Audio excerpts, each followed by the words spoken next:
मेळघाट मतदारसंघातील आदिवासी शेतकरी बांधवांना चालू खरीप हंगामात आर्थिक मदत मिळावी व त्यांचे उपजीविकेचे संकट दूर व्हावे यासाठी मेळघाट क्षेत्राचे आमदार केवलराम काळे यांनी राज्याच्या आदिवासी विकास विभागाच्या मंत्र्यांसोबत मुंबई येथे 16 सप्टेंबर रोजी महत्त्वपूर्ण बैठक घेतली। या बैठकीमध्ये मेळघाटातील आदिवासी शेतकरी सोबतच मजूर वर्गाकरिता संबंधित विषय चर्चा करून शासनापुढे प्रस्ताव पाठविण्यात आले आहे। या बैठकी दरम्यान मेळघाटातील आदिवासी बांधवांना दिवाळी सणाच्या आधी खावटी कर्जावर अनुदान देण्यात यावे, जेणेकरून शेतकऱ्यांना शेतीसाठी आवश्यक असलेली बियाणे, खते व अन्य शेतीविषयक साधन सहज उपलब्ध होतील, अशी ठोस मागणी आमदार काळे यांनी केली। बैठकी दरम्यान आदिवासी विकास मंत्री डॉक्टर प्रकाश उईके, आदिवासी विकास विभागाच्या व्यवस्थापकीय संचालिका रीना बनसोड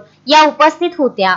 त्यांनी आमदार काळे यांच्याकडून मेळघाट परिसरातील शेतकरी आणि आदिवासी समाजाला भेडसावणाऱ्या समस्यांची सविस्तर माहिती घेतली आणि संबंधित प्रस्ताव शासन पातळीवर विचारात घेण्याचे आश्वासन दिले। मेळघाट परिसरात मोठ्या प्रमाणावर मका उत्पादन घेतले जाते, मात्र दरवर्षी बाजार भावातील चढ उतारामुळे शेतकऱ्यांना त्यांच्या उत्पादनाला योग्य भाव मिळत नाही। या पार्श्वभूमीवर आमदार काळे आणि संचालक आदिवासी विकास महामंडळ यांनी येत्या दिवाळीपूर्वी मेळघाट परिसरात आदिवासी विकास महामंडळद्वारे मका खरेदी केंद्र सुरू करण्याची मागणी बैठकीत केली। शेतकऱ्यांचे मका उत्पादन शासकीय दराने खरेदी करून त्यांच्या हातात थेट रोख रक्कम देण्यात यावी, तसेच खरेदी प्रक्रियेसाठी पुरेसे मनुष्यबळ आणि वाहतूक सुविधा पुरवाव्यात, अशी मागणीही त्यांनी केली। बैठकी दरम्यान आदिवासी विकास विभागाने या मागण्यांबाबत सकारात्मक भूमिका घेतली असून